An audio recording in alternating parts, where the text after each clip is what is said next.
Halo teman-teman, saya Raha dari Raha Realistic Studio.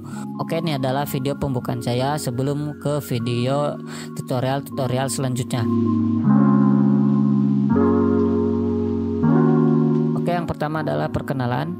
Kalian bisa panggil saya Raha, itu familiar untuk teman-teman animator.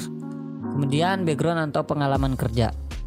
Saya pernah bekerja di studio MNC Animasi, studio Show Entertainment, dan sekarang di Multimedia Digital Nusantara.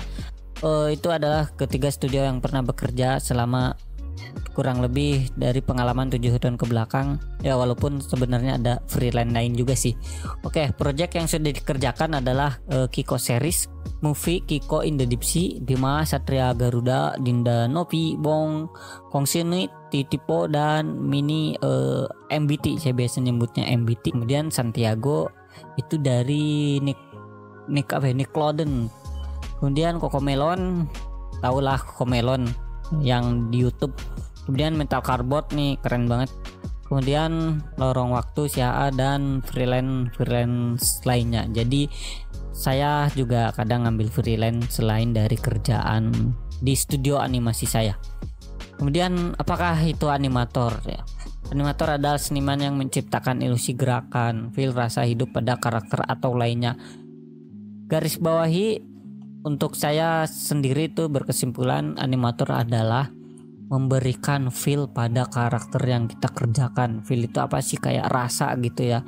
Misalkan dalam cerita adegannya tuh dia sedang bersedih. Nah, tugas kita tuh sebisa mungkin kita bukan menggerakkan ya tentunya menggerakkan, tapi sebisa mungkin feel sedihnya tuh dapat hingga penonton itu tahu atau bahkan merasakan oh dia lagi sedih gitu. Kalau lagi marah ya marah, senang ya senang gitu.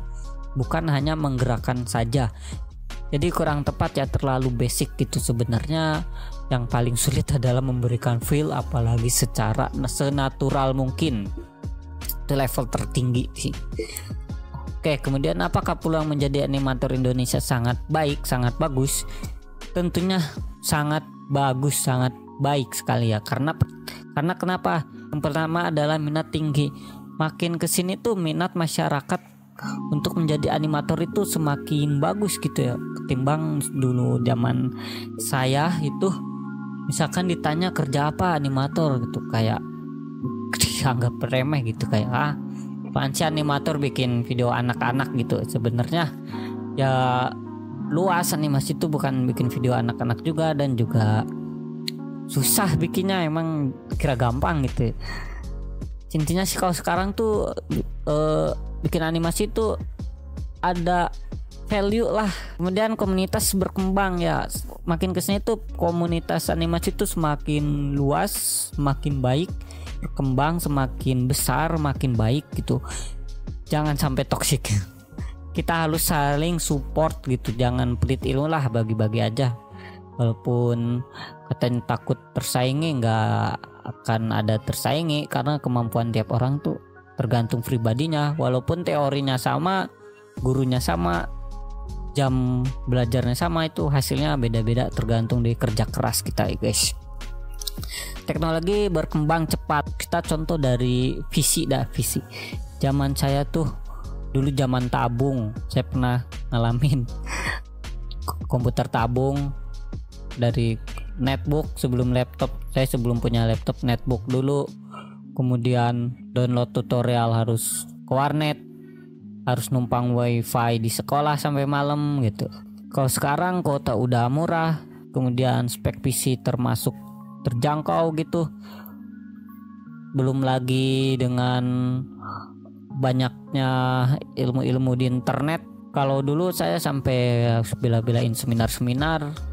Kalau sekarang seminar ada, cukup duduk di rumah bisa gitu ya guys. Kalau dulu saya harus sampai keluar kota segala gitu saya untuk mengejar hanya beberapa potongan-potongan teori itu. Aduh, effortnya sangat tinggi banget gitu. Kalau sekarang saya jamin dari perkembangan teknologi itu harusnya membuat kita lebih cepat dan memudahkan untuk belajar gitu ya guys. Kemudian peluang lowongan lebih banyak. Oh, ini tentu ya lebih banyak tuh gini. Contoh dari studio, dua jenis studio ya yang saya tahu tuh, kayak studio mengerjakan IP sendiri dan studio service mengerjakan project dari luar negeri atau studio lain. Misalkan contoh tim kecil dari 20 orang itu biasanya animatornya bisa sampai 15 dan 5-nya tuh untuk divisi lain, misalkan modeling, render dan lain-lain. Tentunya dari 20 animator 15 animator itu lebih banyak dibutuhkan, jadi lowongannya tuh lebih banyak. Bahkan untuk studio service misalkan 20 orang itu terkadang ke 20 orangnya tuh animator semua. Ya walaupun kan ada koordinator segala ya, cuman dari tim produksinya kan itu animator gitu. Kadang tuh tim produksinya animator semua, jadi jelas peluang lowongannya lebih banyak.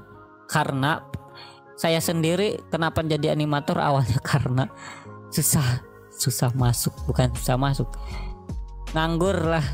Kan saya basicnya generalis, kemudian ngelamar jadi modeler nggak diterima, kemudian nganggur. Kemudian nanya ke temen lowongan apa yang paling banyak dibutuhkan, katanya animator. Kemudian saya dikasih video tutorial, belajar 6 bulan, kemudian magang, baru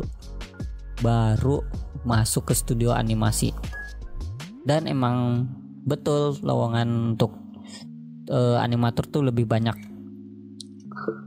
Kemudian kenapa sih harus pakai Blender? Sebenarnya kenapa harus pakai Blender? Sebenarnya software itu tergantung kitanya juga sih ya. Cuman dari segi industri lah. Yang pertama itu keuntungannya gratis ya. Walaupun jangan bilang nih, gak gratis juga bisa pakai crack gitu. Jangan salah guys. Di dunia industri itu ada namanya sidak mengsidak. Jadi kalau kita ketahuan menggunakan crack itu, yang punya softwarenya tuh datang guys, jauh-jauh dari luar negeri terbang itu untuk ngesidak kita, kemudian kita kena denda. Misalkan ya emang fakta lapangan, kadang dari 50 komputer itu cuman 10 komputer doang yang original gitu, sisanya crack gitu. Giliran ketahuan didatengin ya kena denda deh.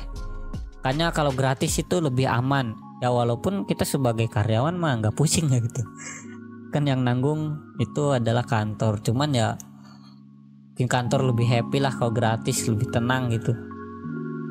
Kemudian software lebih ringan ya, jelas ini dari size ukuran yang kita download aja itu nggak nyampe 1 giga untuk Blender, sementara untuk Autodesk Maya itu bisa 1 giga lebih. Apalagi software yang terbaru tuh apa aja, Unreal ya bisa berapa giga gitu berapa puluh giga itu. Blender itu paling dikit. Kemudian dulu juga saya, ini kan Blender itu software pertama yang saya belajar.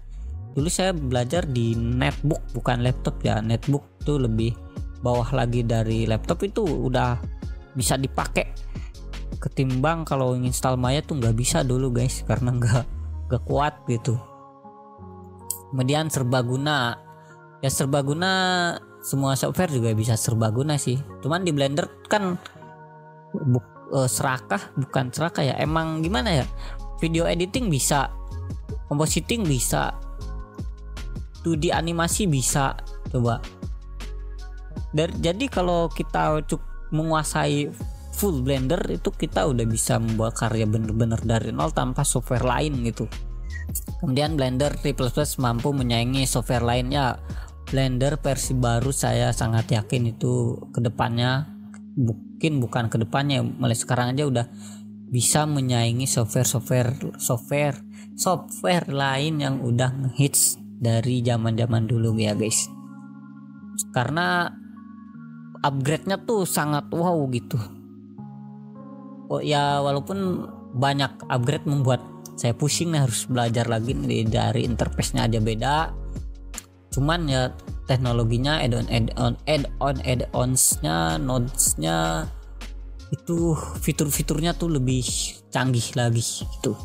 Kemudian udah penutup ya guys, Oke, mungkin segitu aja disclaimer. Saya bukan basic mentor, dosen atau guru, jadi mohon maaf jika video saya itu terkesan terbata-bata, tidak selancar konten kreator TikTok atau YouTube lainnya, karena saya bukan konten kreator gitu. Saya tidak terbiasa gitu. Mungkin ya dikit-dikit belajar lah gitu. Jangan lupa like, subscribe dan bagikan. Terima kasih.